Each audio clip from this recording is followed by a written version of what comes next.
So this is the final part. So we managed to get Carla out of where she was living with him, and we carried on with our lives, and we started doing all the meetings. But initially the meetings were being conducted and we was forced to be with him. And I pointed it out. You're actually subjecting her to this crap, because every time she sees him, she gets upset. And you're saying that you don't want her around him. So I'm trying to safeguard her, and you're unsafeguarding her by forcing her to be in those meetings with him. So eventually I turned around and said, no more meetings, because it's not fair on her. Any meetings that we conduct will be conducted just between us and the social workers. They can sort it out what he does, because we only actually did one joint meeting with him. And it was terrible. And I had to help him. And I know it sounds terrible. You think, oh my God, you helped him. But I didn't. I got my neighbour to go there so that she could write down for him what was being said, because he had no support. No support whatsoever. He wasn't attempting it. And at the main meeting, they were both told that they had to do parenting classes. And Carla was told she had to do the Freedom Project. And she eventually got on to the Freedom Project, but he just danced around and he wasn't doing the meetings properly, and he was missing meetings with the social workers and he wasn't turning up. But one Thursday on one of the meetings, we get a frantic phone call off him, and I took the phone off Carla and I said to him, what are you doing ringing her? We've told you we don't have anything to do with you. You shouldn't be calling her. And he said, I've been told to call you by the social workers and the police. And we're like, what do you mean, the social workers and the police? He says, I'm being investigated for abusing my son. The S word was used. And I said, that's it. I don't want anything to do with you.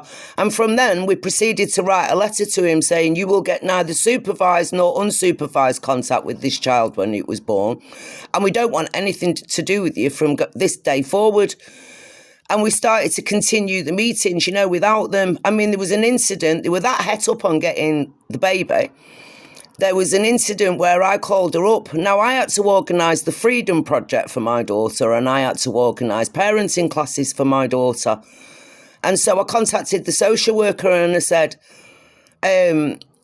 we was talking about a few things, and I said, oh, by the way, have you sorted the Freedom Project out for Carla?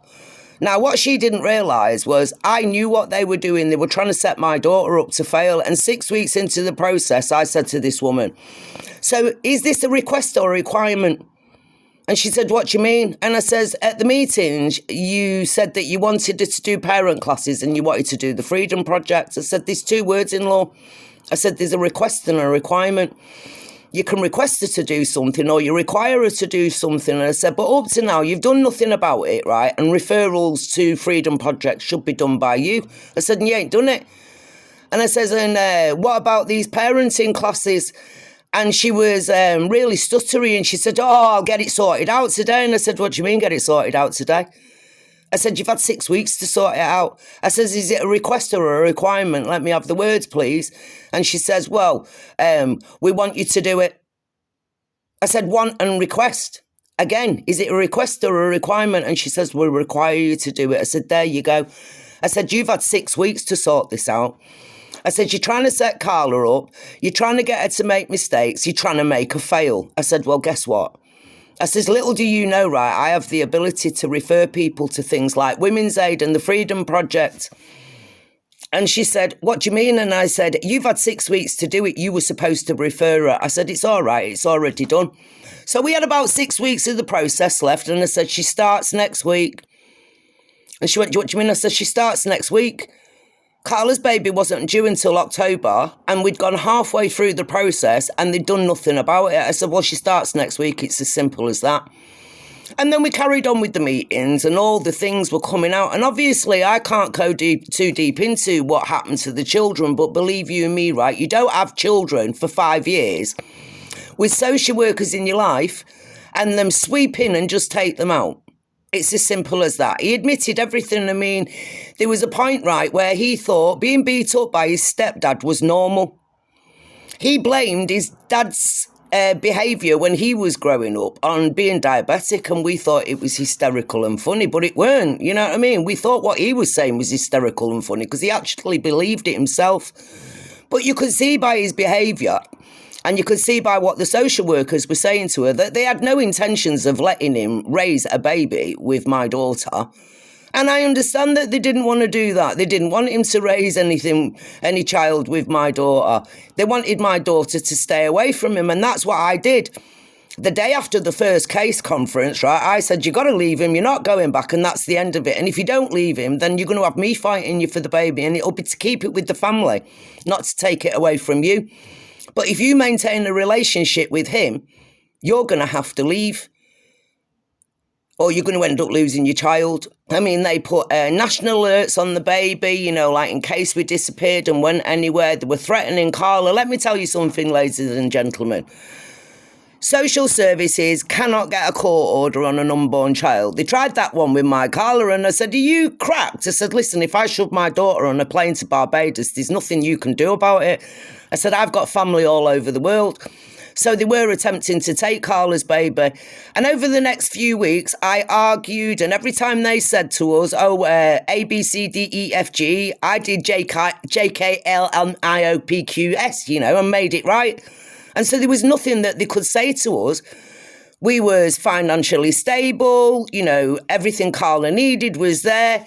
So we go all the way through the process. They forced her to go through all the way. And then at the end of it all, we went to the final meeting on the 10th of October, just 10 days before Carla was due to have the baby.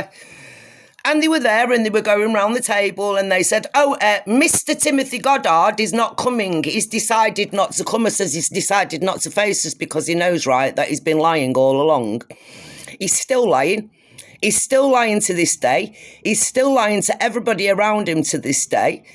The final meeting, the lady said, well, I'm very sorry that all this has had to happen, but it had to happen. And we said, yeah, we know it had to happen. And we've looked for every reason, they said, to try and take that baby off Carla. And I said, really? I said, but you couldn't find anything because every time you said something, we dealt with it. And when you shouted out child protection, we shouted out, we're safeguarding. You didn't like it. And I said, but yeah, you're right. You had every intention of taking Rico away from us, didn't you? That's my grandson, Rico. Everybody's watched him grow up. I said, I have no intentions of letting that disgusting man ever in my grandson's life. I said, you can be assured that there's security on my house. And if he ever turns up at my doorstep, he will be extremely sorry because I will have him arrested. And so the social worker said, well, we did try. And I said, well, lame try, but try again because my grandson's staying with me. And that is what happens. They set you up to fail. They try and make out things impossible.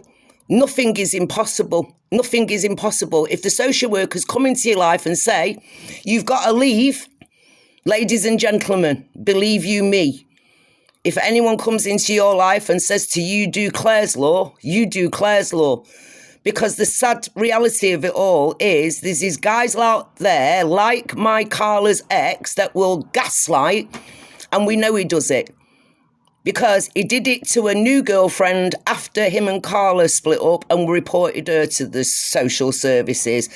And also, don't think that his missus got away with it because she also gaslighted her new partner when she got pregnant to her new partner after Carla got pregnant and didn't tell him. So we did our duty of care and we told him, do something about it. She's gaslighting you. So there you go. The truth of the matter is we made safe choices for my grandson and she made safe choices for her child. And if you're in an abusive relationship and the social workers get involved in your life, or you argue at home and the police get involved in your life, you never know when you could be in the same position as us. So ladies, if you meet a new man, and gents, if you meet a new lady and they start saying that they haven't got their kids or they've got constant issues or are constantly complaining about their former partner and, you know, like slagging them off and dragging them down, it's a red flag. Big red flags. Stay safe. And that's our story. And we'll be telling it live again later, all in one go. So you can check whether we're lying. But there's a video up now. I've revealed him. His name is Timothy Goddard. Have a nice day.